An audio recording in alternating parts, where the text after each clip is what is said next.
হে মেয়ে, হৃদয় মনে কষ্ট নিয়ে যাচ্ছ কোনো নিরুদ্দেশে?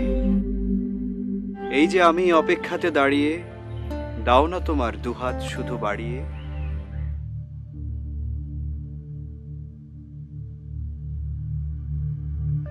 আমি লিখলাম সম্ভাবনা, তুমি পড়লে সম্ভব না।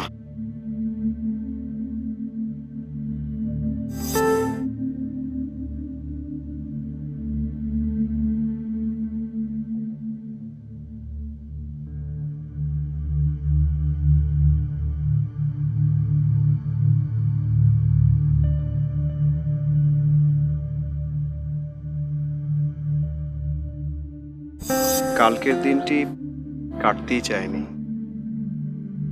ভেবেছি আজকের দিনটি কখন আসবে। বুকে বাঁধা থমথমে মেঘ, তুমি বলেছ ভোর আকাশ নিয়ে আসবে। উঠোনে গড়াচ্ছে থই থই রোদ্দুর, ফুটি ফুটি সমস্ত কলি। আমার আকাশ তুমি করে আছো ধারণ। চুপে চুপে সে কথাই বলি, হয়ে যাক যুদ্ধের নাগপাশ ছিন্ন, অস্ত্রের উল্লাস হোক নিশ্চিহ্ন। ভুলি ভুল ভ্রান্তি, আসুক না শান্তি, চাইব না কোনো কিছু আজ ফুল ভিন্ন।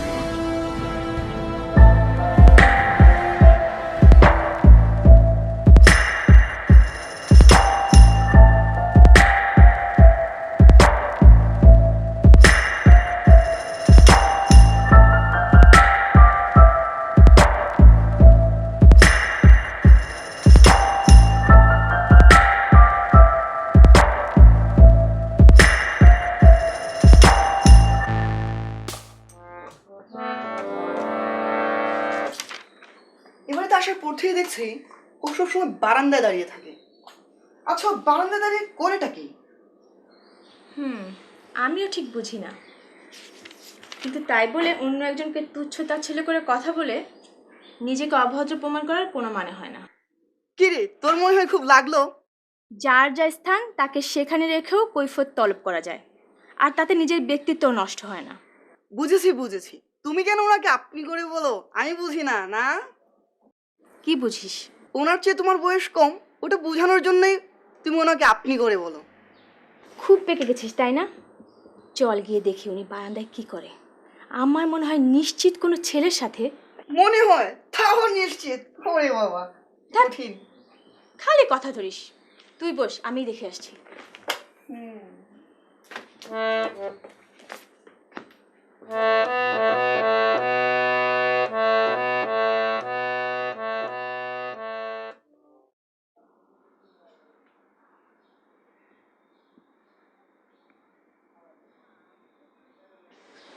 যা ভেবেছিলাম ঠিক তাই। এর জন্যই তুমি সারা দিন বারান্দায় দাঁড়িয়ে থাকো। যা ভেবেছিলে মানে? কি ভেবেছিলে? দেখো, আমি কিন্তু 5 আঙ্গুলে খাই, আমার সাথে ভান করবে না। ভান করবো কিসের জন্য? তুমি কি বলতে চাচ্ছ পরিষ্কার করে বলো। শোনো, এ বাড়ির একটা মান সম্মান আছে, আর তুমি যেহেতু এ বাড়িতে এসেছো, এ বাড়ির মান সম্মান তুমি নষ্ট করতে পারো না। তোমাদের বাড়ির মান সম্মান নষ্ট হয় এমন কি করেছি আমি? অবশ্যই করছো। কি করেছি বলো? ছেলেটিকে। কোন ছেলেটি? তুমি কার কথা বলছো? ওই তো,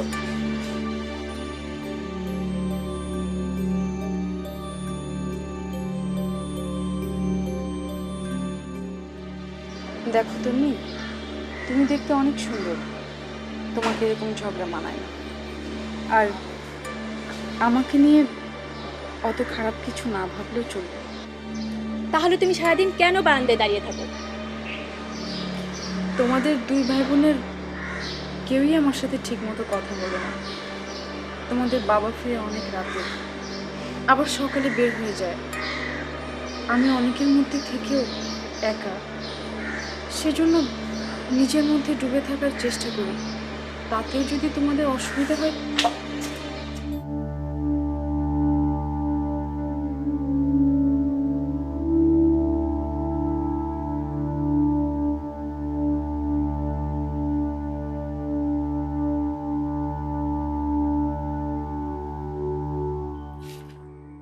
তুই তো একেবারে সুর পাল্টে ফেললে রে আপু।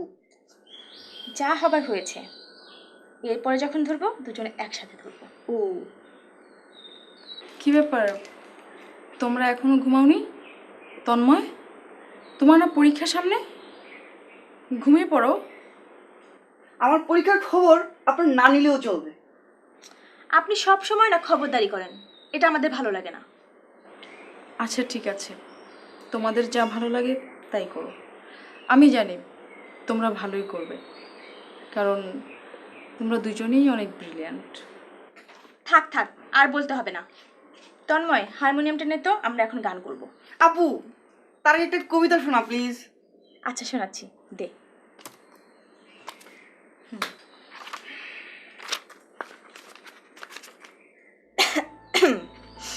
এই কাদাতেই হাঁটতে হবে সমস্ত দিন পা পিছলিয়ে। আকাশ এখন পর্দানসীন, বাড়ির বিবি বোরখা আঁটা। রোদ যেন তার বিষ নজরের সতীন, সুখের পথের কাঁটা। হৃদয় মনের ঊর্ধ্বমুখী ইচ্ছে সুখী ডালপালাকে ছাড়তে হবে কদম ছাটা। হাঁটতে হবে এই কাদাতেই নষ্ট জলের নর্দমাকে ঝর্ণা ভেবে। রান্নাঘরের জ্বালা উনুন হাড় পাজরে নিভছে নিভুক, ভিজছে ভিজুক। আমলকি ডাল সকাল বিকাল হায় হতাশে, স্বপ্নরে তোর কপাল ফাটা। এই কাদাতেই হাঁটতে হবে সমস্ত কাল সকল ঘাটে। হ্যাঁ, খালি মুখে রিহার্সাল জমছে না। একটু চা কি কেউ খাওয়াবে? আচ্ছা, এই তোমরা সবাই 10 টাকা করে চাঁদা দাও। আচ্ছা না না ঠিক আছে, চাঁদা দিতে হবে না, আজকের চায়ের ব্যবস্থাটা আমি করছি। ও, খালি দাও তো। কিন্তু তার আগে আমরা তুহিন ভাইয়ের একটা কবিতা শুনব।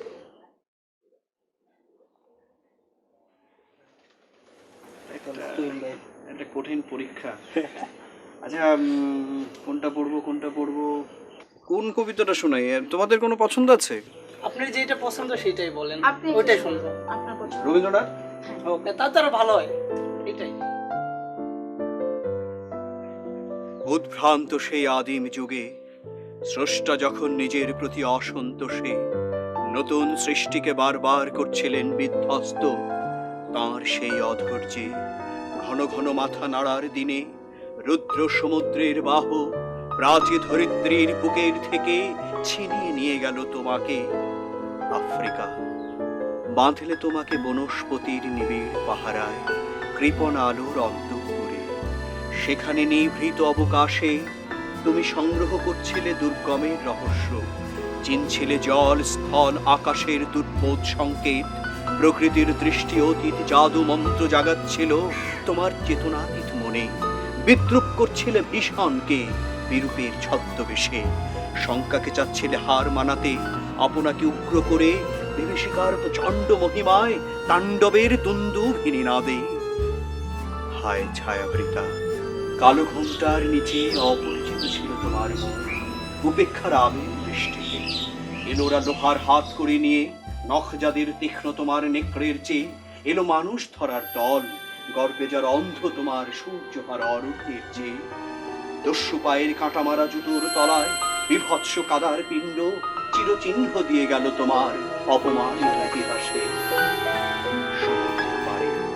সেই মুহূর্তে তাদের পাড়ায় পাড়ায় মন্দিরে বাজছিল পূজার ঘণ্টা।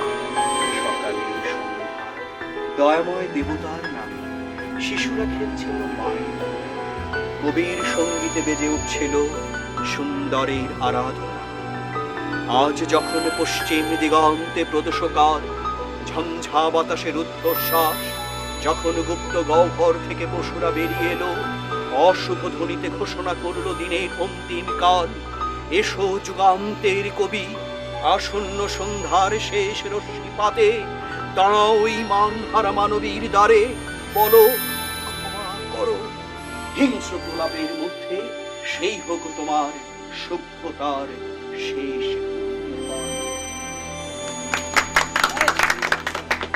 হ্যাঁ, এবার বোধহয় একটু চায়ের ব্যবস্থা হবে। ঠিক আছে, আমি জানিয়ে এসেছি। আচ্ছা, আমরা ওই কবিতাটায় ছিলাম। আচ্ছা আমরা তাহলে সবাই মিলে একটু চেষ্টা করি ওই কবিতাটা আবার একটু ধরার চেষ্টা করি। ওই যে শামসুর রহমানের কবিতাটা, এটা তোমাকে পাওয়ার জন্য হে স্বাধীনতা, সবাই বলি। বাড়িতে একটা বড় ভাই থাকলে বাইরের লোকজন আসলে কেউ কিছু বলতে সাহস পায় না, কিন্তু যে বাড়িতে বড় ভাই নেই, বোন বড়, সেখানে প্রতিদিন এত লোকের আনাগোনা, বিষয়টি প্রতিবেশীরা ভালো চোখে দেখে না। আচ্ছা মা, এখানে তো শুধু ছেলেরা আসেনি, মেয়েরাও আসছে। এই ছেলে মেয়ের হিসাব থেকে বের হতে পারো না? আমার বাবা চাচারা কেউ তো মূর্খ না। তোমার ফুপু তোমার জন্য যে সম্বন্ধ এনেছে সেখানে কথা এগুচ্ছে, খুব শিগগির তারা তোমাকে দেখতে আসবে। আচ্ছা মা, তুমি তো তুহিনদের বিষয়টা জানো। ওই ছেলের চাকরি পেলে শহরে চলে যাবে, ও তোমাকে কোনোদিনও বিয়ে করবে না, এ তোমার আকাশ কুসুম কল্পনা। মা, তুমি এইভাবে কথা বলছো না। কথাটা সত্যি, মা হয়ে আমি কি চাই না তোমার ভালো একটা বিয়ে হোক? তুমি এই বিয়েতে রাজি হয়ে যাও মা। আবার আবার আবার তোমাকে আমি বলি, তারপরে সবাই শুনবে। তোমাকে পাওয়ার জন্যে এই স্বাধীনতা, তোমাকে পাওয়ার জন্যে আর কতকাল ভাসতে হবে রক্ত গঙ্গায়, আর কতবার দেখতে হবে খান্ডব দাহন। চা চলে আসে। এই চাচলের সামনে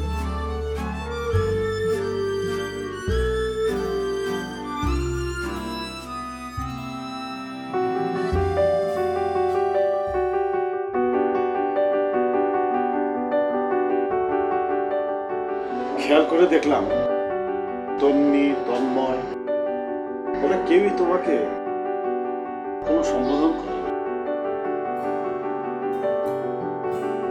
সমস্যা নেই, আমি এতে কিছু মনে করছি না। আমি আমার দায়িত্ব পালন করার চেষ্টা করছি। তোমার বাবা ফোন করেছে, তুমি নাকি রিসিভ করোনি। ইচ্ছে করেই করিনি। সেই একই তো কথা, যেতে বলবে। তোমার মাও নাকি খুব কান্নাকাটি করছেন। সেই যে এ বাড়িতে এসে ঢুকলে আর তো কোথাও বের হন না। তোমার বাবা কাল আবার আসবেন, যাবে নাকি ওনার সাথে কদিনের জন্য?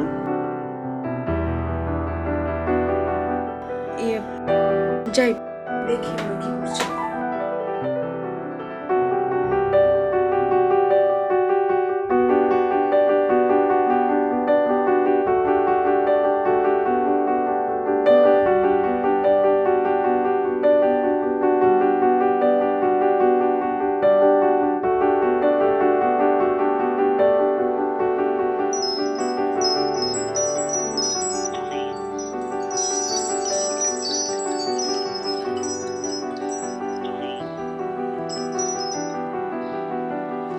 হ্যালো। সারাদিন কোথায় ছিলে? ফোন দাওনি কেন? বারে, তুমি তো সারাদিন ফোন দাওনি। আমি তো ইচ্ছে করেই দেইনি, দেখলাম তুমি আমাকে ফোন করো কিনা। হো হো, তাই? আচ্ছা শোনো, কালকে তোমাকে নিয়ে বাইরে বের হতে চাই। আচ্ছা ঠিক আছে, সকালে তুমি বাসায় চলে এসো। বাসায় চলে আসবো? আঙ্কেল কিছু মনে করবে না তো? আরে না, বাবা তো সকালেই বাইরে চলে যায়। বাসায় কি কেউ থাকে না? বললাম তো না। ওকে, আমি আসবো, তুমি রেডি থেকো। ওকে বাই, দেখা হবে।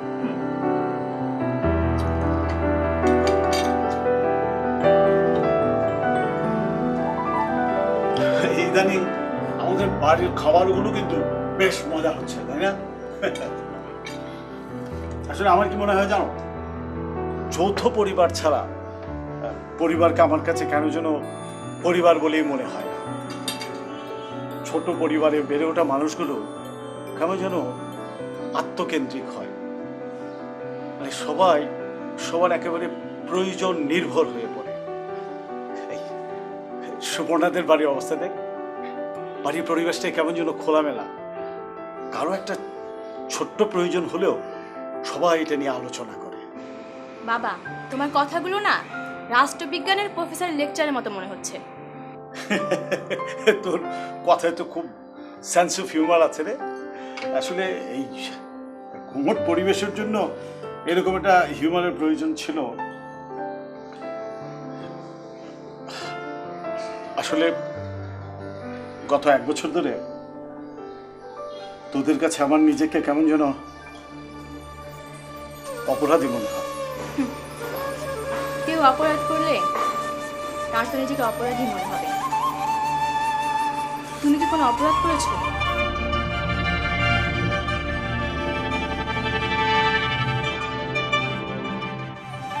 ও, আমার অফিসের সময় হয়ে গেল, তোমরা খেয়ে নাও, আমি আসছি।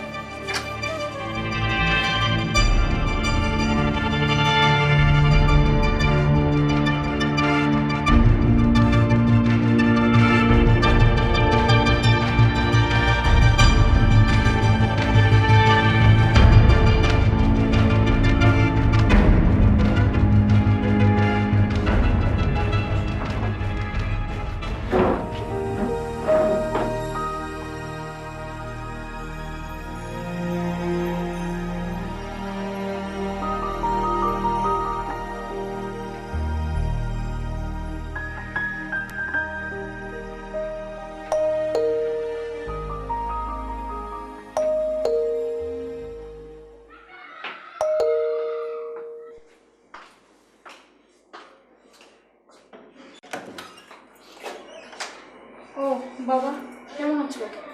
ভালো। নে ধর। মা কেমন আছে? আছে, ভালোই আছে। আসো, ভেতরে আসো। যাও।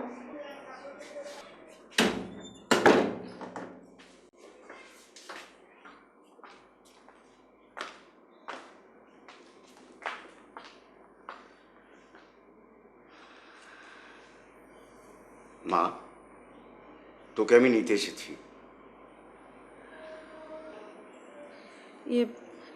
বাবা, তুমি বসো, আমি তোমার জন্য নাস্তা নিয়ে এসেছি। মা, আমি তোকে নিতে এসেছি, তুই একবার বাড়িতে চল। তোর মা তোকে দেখার জন্য উন্মুখ হয়ে আছেন। তোর চাচি আম্মারা তোর কথা সব সময় বল।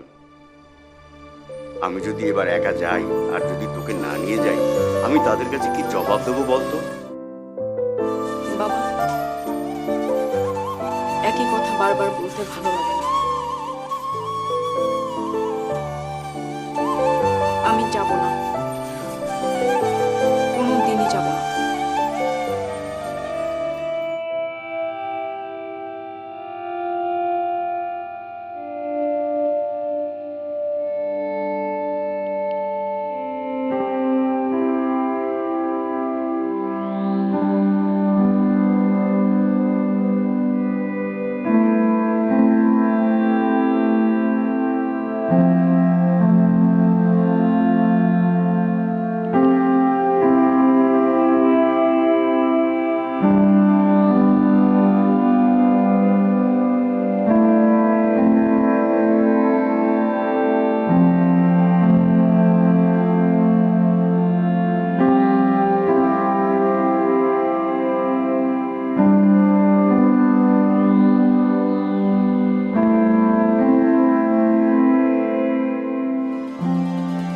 আপনি?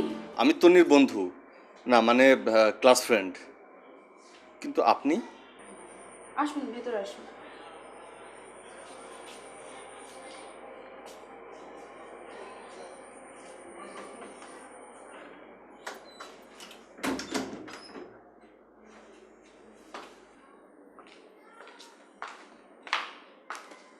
বসুন।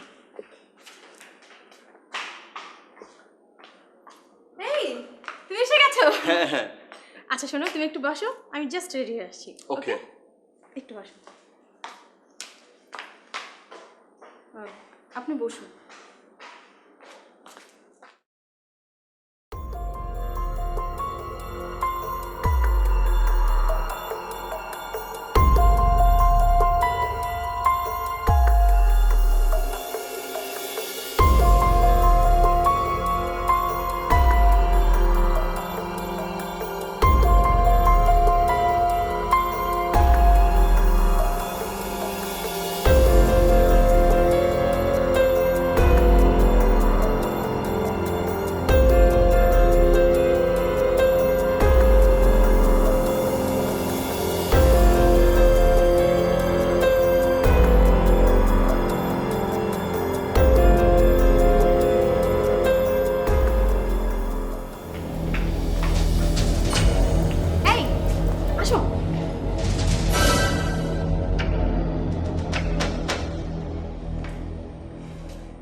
চলো আসো।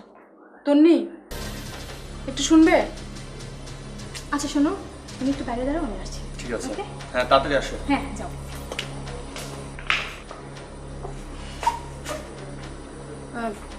ছেলেটি কে?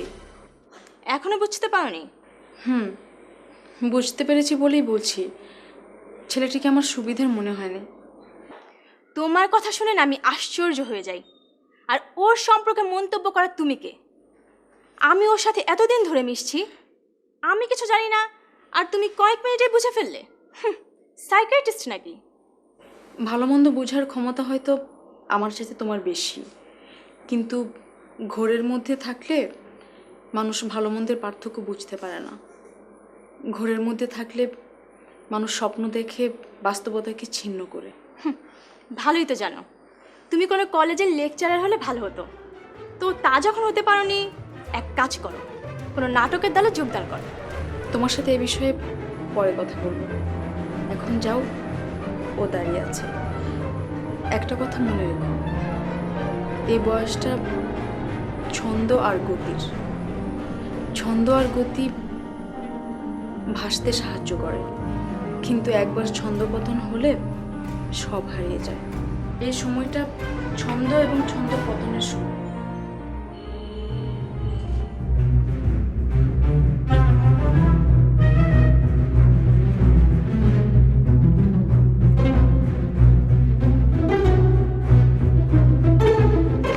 এই চলো। কি বললেন উনি? আরে তোমার সম্পর্কে জানতে যাচ্ছিলেন। উনি কে? এত কিউরিসিটি কেন? পরে বলবো, চলো।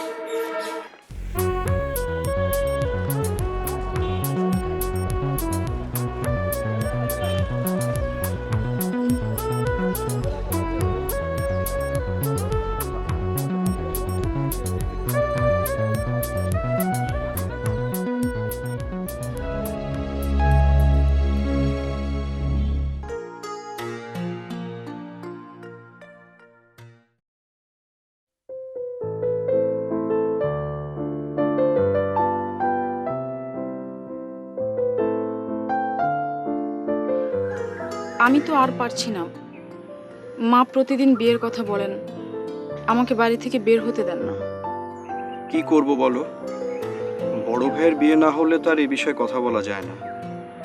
একটা ভালো চাকরির জন্য তার কম দৌড়চ্ছি না। চাকরিটা হলে না হয় বিয়ের বিষয়ে কথা বলা যেত। তা ঠিক। বড় ভাইয়ের বিয়ের আগে বিয়ে করা ঠিক হবে না। মানুষ কি বলবে? তুমি ঠিকই বলেছো। তাছাড়া বিষয়টা তো এমন নয় যে বড় ভাইয়ের বিয়ের পরের দিনই ছোট ভাই বিয়ে করতে পারবে। তারপরও একটা ভালো চাকরি হলে আমি আর কোনো কিছু দেখব না। তুমি অনেক ব্রিলিয়ান্ট, ভালো চাকরি তো পাবেই, কিন্তু ততদিন। আচ্ছা, তুমি কি আর কটা দিন ঠেকিয়ে রাখতে পারো না? ভিত্তিহীন মানুষরা বিপ্লব করতে পারে না, বিপ্লবে অংশগ্রহণ করতে পারে মাত্র।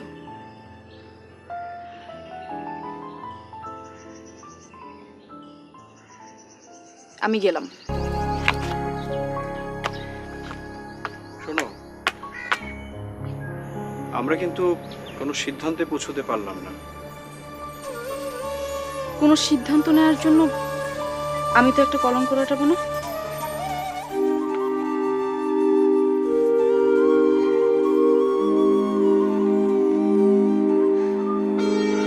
জায়গাটা খুব সুন্দর, তাই না?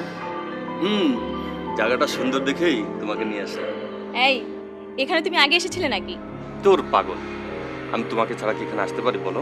তা অবশ্য ঠিক, তোমার এখানে একা আসার কথা না। কেন? এখানে সব আসে জোড়ায় জোড়ায়, মন যখন পোড়ায় পোড়ায়। তুমি তো দেখছি একদম কবি হয়ে গেলে। বাংলাদেশের সবাই কবি, আমাদের রক্তে কবিতা। এই সন্ধ্যার নরম আলোয় তোমাকে অপূর্ব লাগছে। এমন আলোয় তোমার সাথে আগে আমার কখনো দেখা হয়নি, তাই আজকে আমাকে তোমার অন্যরকম লাগছে। আমার তো যেতেই ইচ্ছে করছে না। কি করবো বলো, তারপরে উঠতে হবে। চলো উঠি। এত তাড়া কিসের?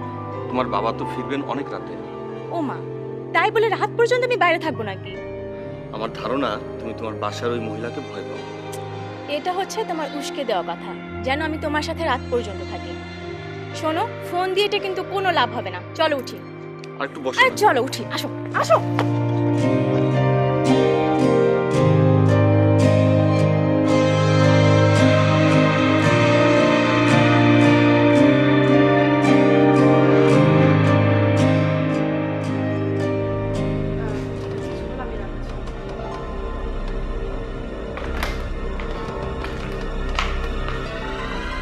এতক্ষণ কার সাথে কথা বললে? তোমার বন্ধু সোহেল। হোয়াট?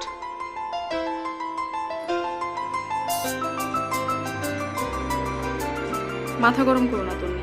এতক্ষণ তুমি ওর সাথে কি কথা বললে? আর ওই বা তোমাকে ফোন করবে কেন?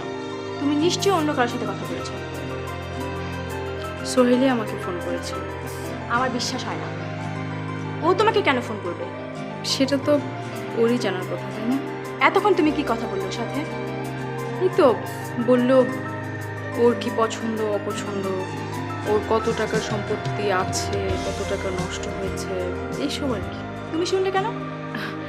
তোমার বন্ধু, আমি কি ঠাস করে ফোন রেখে দিতে পারি? আমার বিশ্বাস হয় না ও তোমাকে ফোন করেছে, এটা আমি কখনোই বিশ্বাস করতে পারি না। তাহলে তুমি সোহেলকে জিজ্ঞেস করো।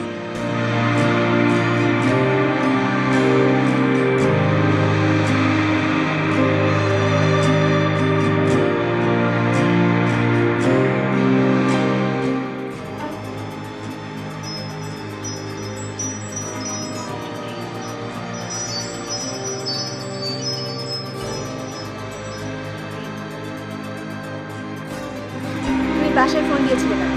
তুমি বাসায় পৌঁছেছো কিনা তা জানো। টিএনটিতে কেন ফোন দিয়েছিলে? আমার মোবাইলে কেন ফোন দাওনি? নেটওয়ার্ক পাচ্ছিলাম না, আর তোমার জন্য আমার বুঝি চিন্তা হয় না। শোনো, কথা ঘুরাবে না।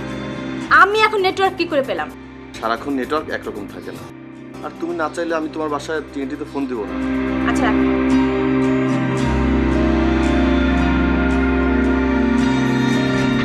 কিছু বলবে? ছেলেটা কিন্তু ভালো না। ভালো মন্দ তুমি কি বোঝো? হয়তো বুঝি না। তাহলে আমাদের সম্পর্কের মধ্যে কেন খটকা করছো? দেখো তুমি, একসাথে থাকতে গেলে একজন আরেকজনের প্রতি এক ধরনের দায়বদ্ধতা তৈরি হয়। আমি তো অনেক দিন ধরে তোমাদের সাথে আছি, আমার মনে হচ্ছে তুমি সর্বনাশের দিকে এগোচ্ছো। তুমি আসলে জীবনের জটিল দিকটা দেখোনি। যখন বুঝবে তখন সর্বনাশ হয়ে যাবে। জীবনে তুমি বা কতটুকু দেখেছো? যারা অনেক কষ্ট করে অভাব অভিযোগের মধ্যে বড় হয়, তারা বাধ্য হয়ে অনেক কিছু শিখে ফেলে। আমি এত কিছু বুঝতে চাই না। সোহেলের সাথে আমার বিয়ে হবে। তোমার বাবা জানে? না, আমার পছন্দকে তিনি অস্বীকার করবেন না। আর করলেও কিছু যায় আসে না, পারলে বলে দিও। তুমি যদি ওকে বিয়ে করতেই চাও, তাহলে ওকে অত সময় দিও না। কেন? এতে ওর কাছে তোমার আবেদন কমে যাবে। যতটা পারো নিজেকে ওর কাছ থেকে আড়াল করে রাখো, কারণ মানুষের স্বভাব হচ্ছে জয় করা। তুমি যদি বেশি আনুগত্য প্রকাশ করে ফেলো, তাহলে জয় করার নেশাটা অন্য কারোর প্রতি চলে যাবে।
না মানে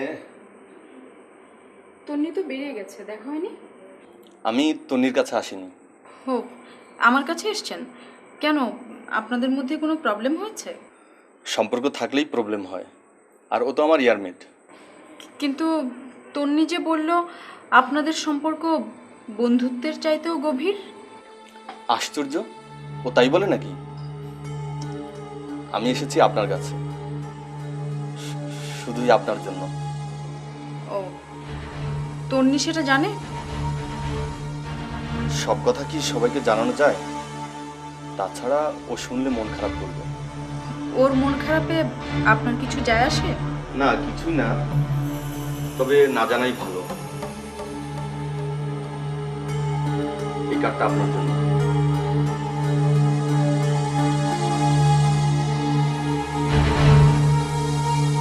চলে যাওয়ার পরে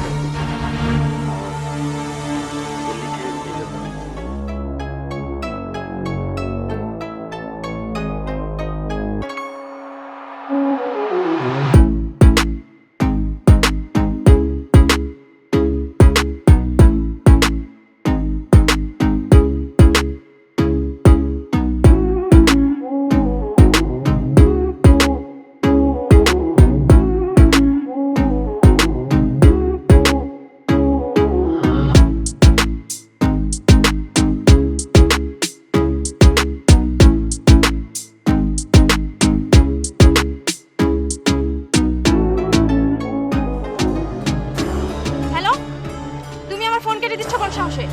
সাহসে নয়, বাসায় একটা জরুরি কাজে ব্যস্ত ছিলাম, তাই তোমার ফোনটা ধরতে পারি। আর আমি যে আসতে পারছি না তা বলার সুযোগ নেই।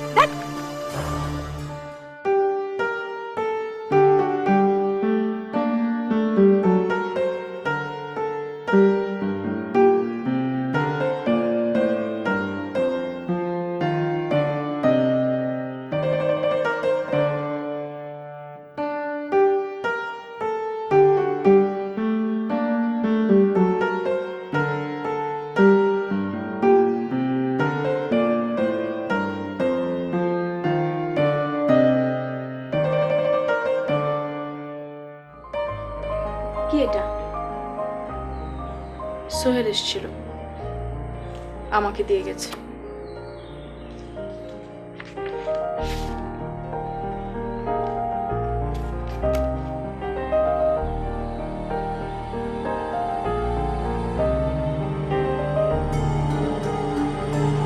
সোহেল,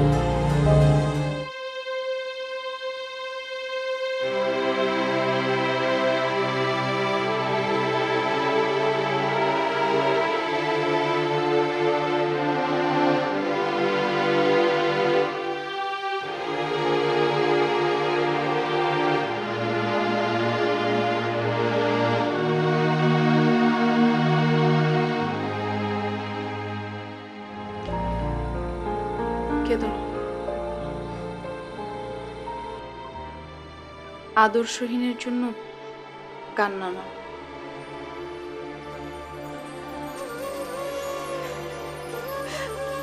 আমি ঠকেছি ছোট মা।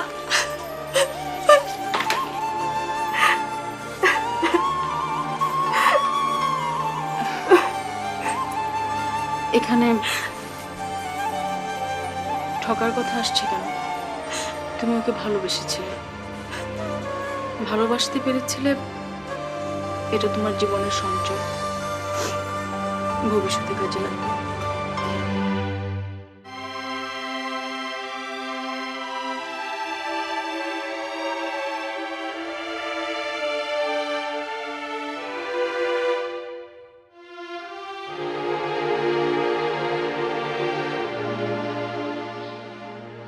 এসো।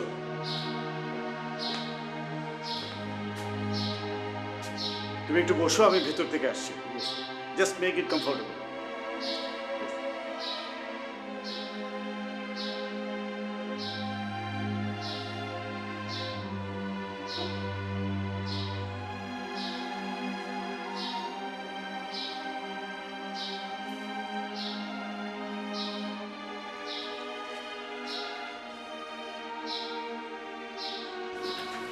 সুবর্ণা, আমি একটা ছেলেকে নিয়ে এসেছি আমাদের বাসায়। আমাদের অফিসে নতুন জয়েন করেছে। Is very brilliant. আমি ভাবছি ছেলেটার সাথে তন্নির বিয়ে দেব। ঠিক আছে, তুমি ফ্রেশ হয়ে এসো, আমি দিচ্ছি।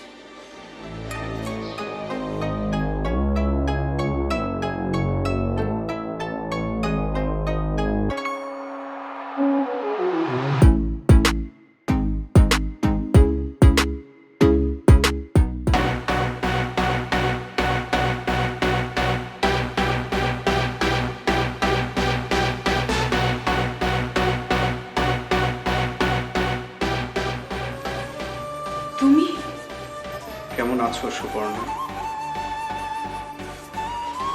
ভালো, তুমি? ভালো আর থাকতে দিয়েছো আমায়?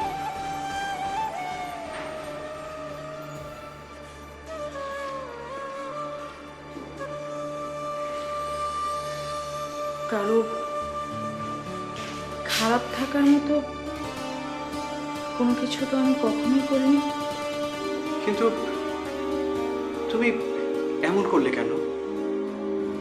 মানুষের বিশ্বাস এত ঠুনকো হয়? কেন তুমি পালিয়ে বাঁচলে না?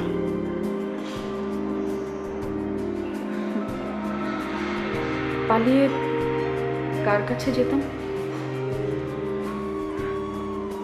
তুমি তো এখানে তোমার সেসব দুর্লভ স্মৃতির জন্য আসোনি, তোমার প্রতিশ্রুতি রাখার জন্য আসোনি। তুমি আরে তন্নি, আসো। তুই ভাই, আমার মেয়ে তন্নি। আমি তোমার সাথে ওর বিয়ে দিতে চাই। আচ্ছা শোনো, তুমি কথা বলো, আমি আসছি।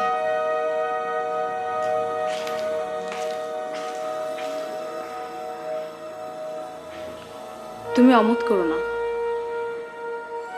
মেয়েটি ভালো।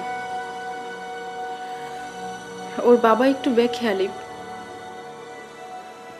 আমি অনেক দিন ধরেই ওর জন্য একজন ভালো পাত্রের সন্ধান করছিলাম। এত বড় মেয়ের মা হওয়ার বয়স তোমার হয়নি সুপর্ণা। নিজের সঙ্গে প্রবঞ্চনা করছো?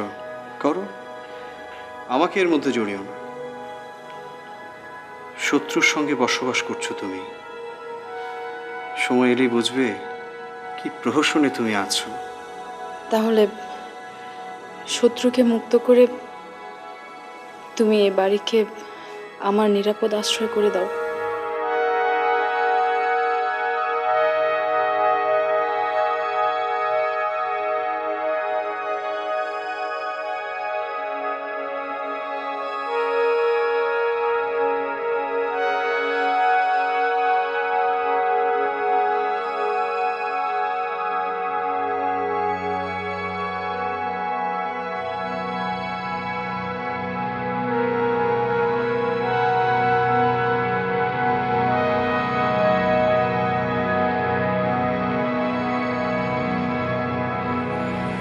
আমার পাপ কি এতটাই বেশি ছিল যে একটি অক্ষম অভিশপ্ত পরিবারের অসহ্য গ্লানির ভার আমাকে সারা জীবন বইতে হবে? এভাবে কেন ভাবছো? তোমার সংসার আমি আমার নিজের হাতে সাজিয়ে দেব। আর পড়ালেখাটা ছেড়ো না। স্বামীর যোগ্য স্ত্রী হতে না পারলে সংসারটা দাসত্বে পরিণত হয়। ছোট মা, তুমি এই মুহূর্তে অন্য কোথাও চলে গেলে পৃথিবীর গতি পরিবর্তন হবে না, খুব বেশি ক্ষতিও কারো হবে না। প্লিজ তুমি ওনার সাথে চলে যাও। দায় যে স্বীকার করে তাকে তো কষ্ট পেতেই হয়। আর আমি আমার নিজের কষ্ট এড়াতে এতগুলো মানুষের জীবন বিপর্যস্ত করতে পারি না। যারা দায় এড়ায় তারা শেকড় থেকে বিচ্ছিন্ন হয়ে যায়, আর শেকড়হীন জীবন মৃত্যুর সমান। আমি যে বাঁচতে চাই,